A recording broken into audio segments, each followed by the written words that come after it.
I have my helper today. She's been quite the paper cruncher this morning. Can't have that. Hi, my name's Megan. I haven't introduced myself in a while, and there are a fair few new subscribers. Welcome, and to those of you who have stuck with me, thank you so much. In today's video, I'm going to be discussing the Megan Nielsen Dawn Jeans. Now, this pattern was released a number of years ago, and everyone lost their minds over it then, and I'm losing my mind over it now. I absolutely love this pattern, and I would go so far as to say this might be my favorite pant pattern of all time. A big claim, I know. And at the end of the video, I will discuss the pattern, my alterations that I make, and why I love this pattern so much. I already have the wide leg, the shorts, and the tapered version of this pant made up, but now I need to make my fourth and final pair out of this denim purchased from Joann Fabrics. Thankfully, all the pieces other than the front and back leg are interchangeable, so I don't need to retrace out the pocket, the waistband, the fly, etc. So this morning I'm going to start out by tracing my pattern pieces, transferring my alterations over to them. Once that's done, I'll go ahead and cut out all the needed pieces from my main material as well as my lining and my interfacing. Once that's done, I can go ahead and sew them up, which should be pretty quick. Another reason I really love this pattern. And then we can have a little discussion. But first, I need to clean this place up. Swish! Yoink! Scrubby, scrubby, scrub, scrub. I'll do a little this and a little that.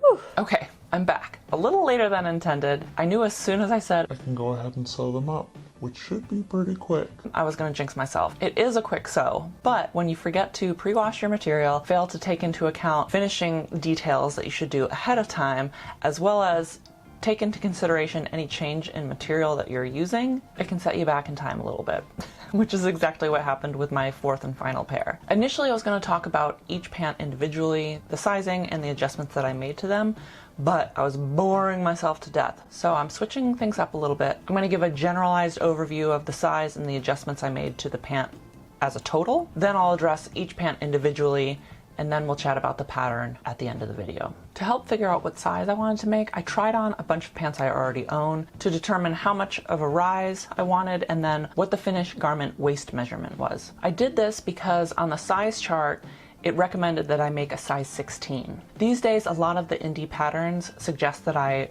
make a size 16. However, I've done that. I am sitting right next to a pair of giant pants that I need to take in, and I've found I'm more of a size 12. So why not just make a size 12, you'd ask? Well, when this pattern first came out, I remember a lot of people talking about how things were maybe a little bit too tight. They had to go back and readjust the pant or even remake the pant because they were just a little bit too tight. And I, of course, wanted to avoid this. So I ended up opting for a happy medium and decided to make up a size 14. Initially, I cut out a straight up size 14. The only alteration was adding 1/2 inch to the rise. I kept this addition throughout all 4 pairs. But while making up my floral pair, I found that the size 14 was in fact a little bit too large. So I ended up taking in about 3/8 inch off of both side seams, which when added up equals 1 1/2 inch. Even with this alteration, I'm really glad that I decided to make the size 14, because if you look at the finished garment measurements in waist, the difference between a size 12 and a size 14 is 2 inches. So had I made just the size 12, it would have been too tight. After attaching the waistband, I realized I also wanted to make another adjustment, and that was a low seat adjustment. My pants were just a little bit too much. A little too tight in the cheek area, you know what I mean? With the right material, they would be perfect. In fact, they were perfect. It was honestly the perfect fit. But with a non-stretch material, I really just could not move around comfortably. I also decided to lower the rise in the center back seam. I took off a little bit off of the back leg panels themselves, as well as a little bit off the yoke. In all 4 pants, I kept this alteration as well, taking height off the rise in the back center seam, as well as the low seat adjustment. For each pant, the amount that I took off of the back center rise varies a little bit and varies from which piece I took it from, so we'll just call it a general lessening of the rise in the back center seam. And I did that because you can see here how it buckles in the back. It even kind of creates this weird step down when the yoke meets up with the waistband. And so removing some of the height in the back helped with this. The first pair that I made was out of this lightweight canvas I bought from Hobby Lobby. When it first arrived, I was a little disappointed. I thought it might be a little bit too lightweight for this project, but it turned out to be absolutely perfect. Would I wear these in winter? No. The material is far too light, but for spring and summer, it is absolutely the perfect weight. After I finished these pants up, I fell in love with them. I have this pin on my Pinterest board that I've had there for years of these really cool floral Anthropologie pants. And so the inspo was a little bit there when creating these. But now that they're done, I have to say, hands down, these are way, way better than the Anthropologie pants. I am absolutely blown away. These are probably my new favorite pants of all time. And so after making these, I thought, maybe it might be kind of fun to make all the different variations rather than just the two I discussed in my spring sewing plans, to see the difference of fit in each variation. You know, for science. And generally, once I fiddled around with the fit of these pants in particular, the wideness of the leg offered complete free range of motion, and so I'm quite comfortable in these. Next was the shorts. I made out of this yellow and white striped fabric. I thrifted recent-ish, and when I found it, I immediately knew that I wanted to make a jean-style pair of shorts. So this material was perfect, and they turned out wonderfully. The shorts pattern uses the exact same legs as View C, or the wide leg version. So after making View C in the floral pants, I knew the shorts would probably fit perfectly. The pattern calls for a 5/8 inch seam allowance on the side seams, and on the floral pants I took them in an additional 3/8. But because of the short material, which was a little bit heavier and it held its structure a little bit better, I found I didn't need to take it in as much. Rather than starting off with the 5/8 inch seam allowance, I started off with a 3/4, so shaving off just a touch more, and then I tapered out quickly to the stated seam allowance of the pattern. Again, I also did the low seat adjustment and took off a little bit off the rise in the back center seam. The only other adjustment I made was I lengthened the inseam to 7 1/4 inch rather than the stated 4 inches. 4 inches for me is pretty short. And really I don't have much to say. The fit is wonderful and I absolutely love them. Although I suppose there is this one thing. You can see here on the left leg, the leg wants to sit kind of in this funky way every now and then. Sometimes you can't quite see it, and other times if I stand in such a way, it pokes out like this. And I thought maybe it was the way I constructed it, but I had a look at the pattern, and the pair of shorts the model is wearing, you can see the exact same thing is happening on the exact same leg. So I'm not sure what's going on here, but it's not just me. And this is a non-issue in View C. I don't know if it's because the material I used in View C is lighter and drapier, or if the length of the pants themselves, just this funkiness just works itself out. It's not a big deal, but something to be aware of, I suppose. Now it was time to move on to the tapered pair. I pillaged my stash for materials that would suit this. In the back, I've got 2 different piles that I'm trying to figure out what I'm going to make the tapered version with. On the left, it's a bit more fall, on the right, a little bit more spring. So hopefully I come to a happy conclusion with what I'm gonna do for the tapered leg. And I found a few that I liked, but they were a little bit too heavy, or the coloring wasn't quite right. They were more appropriate for fall or winter. But then I found this tablecloth. I thrifted it about probably over a decade ago, and I thought it might be a little bit too thin, but the pattern does recommend linen as one of the materials to use, so I figured I'd give it a go. I mean, this is an experiment after all, right? And after discovering this tablecloth, I became fixated upon pattern placement, and if I had put the closer together darker stripes on the outside, it would help give the illusion of shaping and accentuate my hips and waist. I also cut it out in a way that I could use the tassels as the hem of the pants as well as the top of the pockets. I absolutely love the pattern placement for the striping. I'm on the fence about the tassels. Like the 2 previous pairs, I made the adjustment to the back center seam of rise, lowered that, made the low seat adjustment, and like the shorts, I started off with 3/4 inch seam allowance at the top side seams and tapered out to 5/8. And the final alteration I made was I lengthened the inseam to 34 1/2 inch, which I'm on the fence about. I think it might ultimately be a little bit too long. I thought about hemming them, but I'm not sure. And ultimately I can just roll the pants up if I desire. But what about the fit? I was super shocked with the fit. I don't have twigs for legs, but my legs are on the trimmer side. And I don't know that I've ever encountered pants that the legs were too tight and the waist was big. But that's exactly what happened with this. When the pants were finished, the legs were so tight. I could barely move in them. Sitting down was absolutely out of the question. I would have burst out of my pants. So what I ended up doing was letting out the legs from about the hip to about the knee area. I had serged each leg panel individually, so when I let the legs out, I stitched my straight stitch right up to the edge of my serge line, and so I have about a seam allowance of 1/4 inch. And I'm very happy that I had that extra material to work with. If I had done a size 12, these pants would have not fit. I would have had to done some significant alterations or additions to be able to have them functional and be able to move around in them. Ultimately, I don't know if I'm a big fan of this silhouette, not necessarily this pattern, but just a non-stretch pant tapered leg. But I did notice once I let the leg out a little bit, the sagginess and the looseness in the waist and seat area kind of dispersed and blended in with the legs a little bit better, and I thought overall was a little bit more flattering. I do have to mention this, however, not pattern specific, but me specific. This tablecloth was comprised of 3 different pieces that were sewn together, and I think a dull or bird needle was used because it has all of these pulls randomly and sporadically throughout the material, which I thought might be negligible, might just not be noticed when the pants were constructed. However, I find it very obvious, and it's like slightly embarrassing.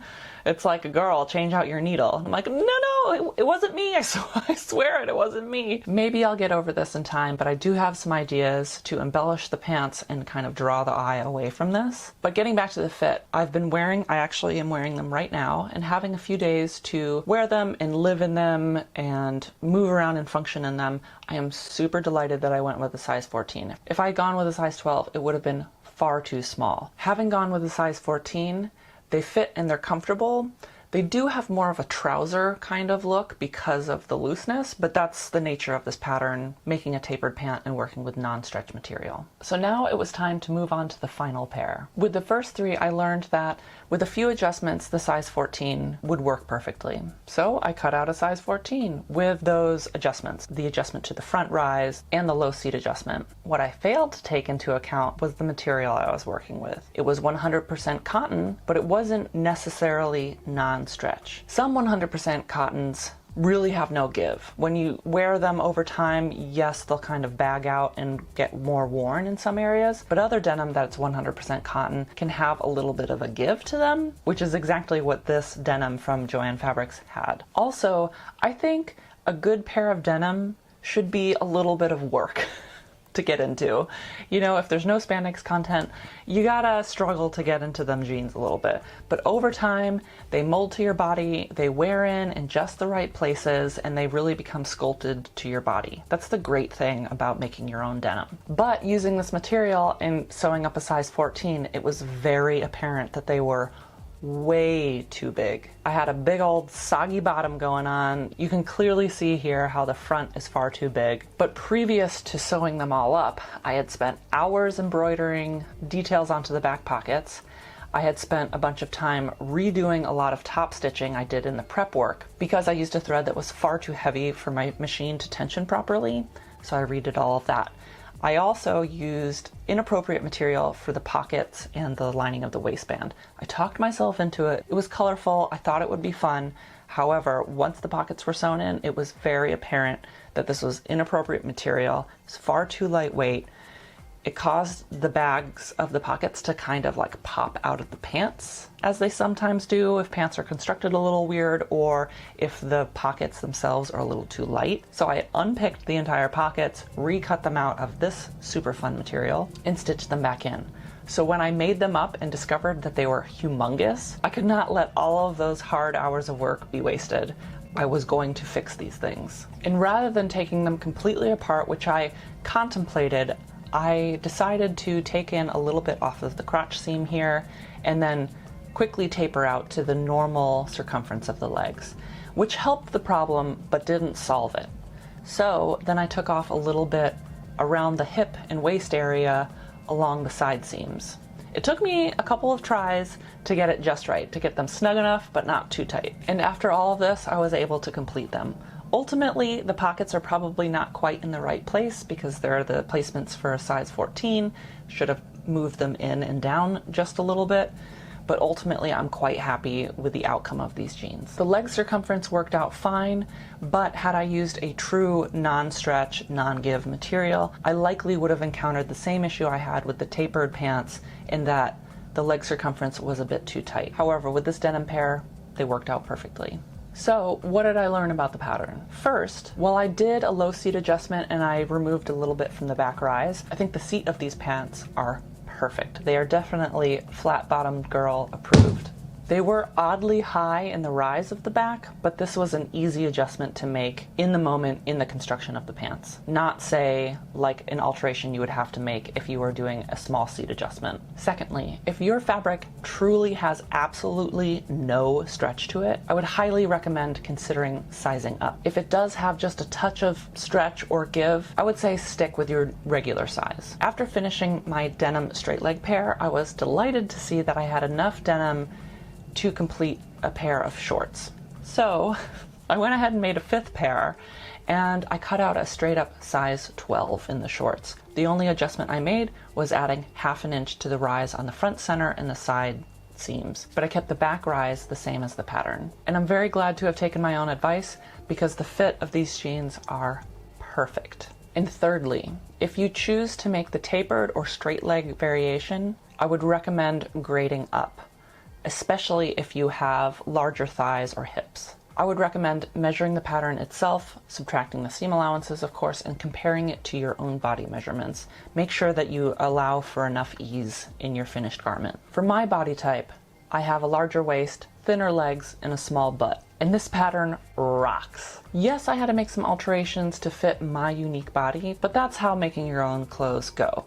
But right out of the bag, this pattern fit my body quite well. If you have a different body type than me, I wouldn't be put off by this pattern. I've seen many people make up absolutely beautiful pairs of the Dawn jeans being a little bit more of a curvy body type.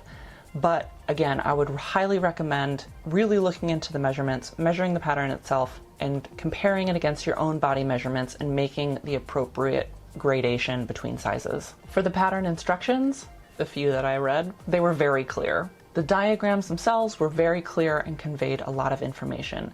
For someone like me who rarely actually reads a pattern, to be able to glance over things, receive a lot of information off of the imagery, if I'm ever confused about something, reading, I generally look at a picture, then I glance at the seam allowance and kind of go from there. And that's what I did with this pattern, and everything came together very nicely and very quickly. I thought it was well constructed and very easy to follow. The pattern is pretty short and it sews up quite quickly. Yes, there's a lot of ironing and top stitching, but if you have a secondary machine set up with your top stitching thread, they make up pretty quick. Something else that I really liked about this pattern was that it was constructed in a way that you could peck away at a lot of different things out of sequence.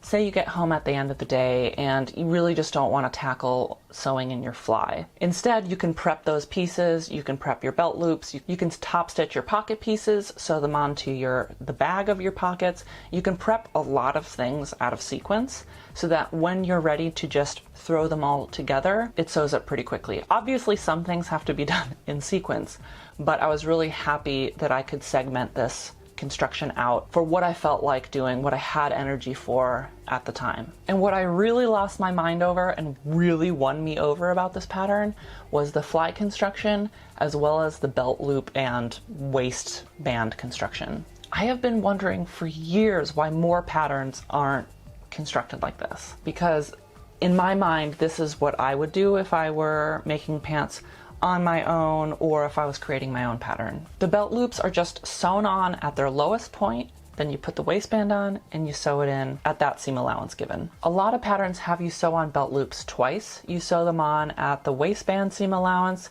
then you put on the waistband, then you sew them on again just below the waistband. And I've always been confused as to why extra steps have been added. I would say if you're new to sewing and getting everything to lay nicely and not have things shifting around to give you a better fit as well as a nicer looking completed garment, then I could see definitely adding in these extra steps. But for me and the way my brain works, I've just always been a little bit confused as to why some patterns include so many different steps. But even more so than the waistband and belt loops was the fly construction. Oh, loved it. Rather than cutting out the front center seam with, notches, and then you sew on the fly guard and the back flap at the same seam allowance, but you have to cut off this much from the left leg and then sew them on to the pre-marked points, yada yada. This pattern has you just cut out one curve to the front center seam, no notches. You attach your fly guard and back flap on, sewing from top to bottom. The only difference is you sew them on at different seam allowances, which again is something that I'm always going, like, is something wrong with me? Am I missing something? Like, just in my head, this is the way that I would do it. And I was so delighted to see, and I've run into this with other patterns for sure. I mean, this is not the only pattern that constructs a fly this way, but I just hadn't done one in a while with this construction method, and it was just so refreshing because that's just how things work up here for me and how I would do them. So I was really delighted to have, again, what I view as a simpler construction. If you couldn't tell, overall, I really, really love this pattern. This is my first Megan Nielsen pattern, and it certainly will not be my last. If you have this pattern and you haven't made it up, what are you waiting for? Make it. And if you have my body type and you're looking for a good pair of jeans that offers a wide variation in leg styling, I highly recommend you consider buying this pattern. I hope this was somewhat coherent and helpful, giving you a little bit of insight into the pattern itself as well as into different material choices and how they're not off the table, but you should treat each one differently. Sorry for getting this video out so late. You can blame that on my denim pair of jeans. But hopefully I gave you some helpful hints to working with different fabrics. And other than that, all I have to say is thanks for tuning in. Perhaps you could consider subscribing. Happy sewing, and I'll see you in the next one. Bye, guys. Excuse me. Can I help you? You need to come out now. I can see you under there, Missy. Glowy.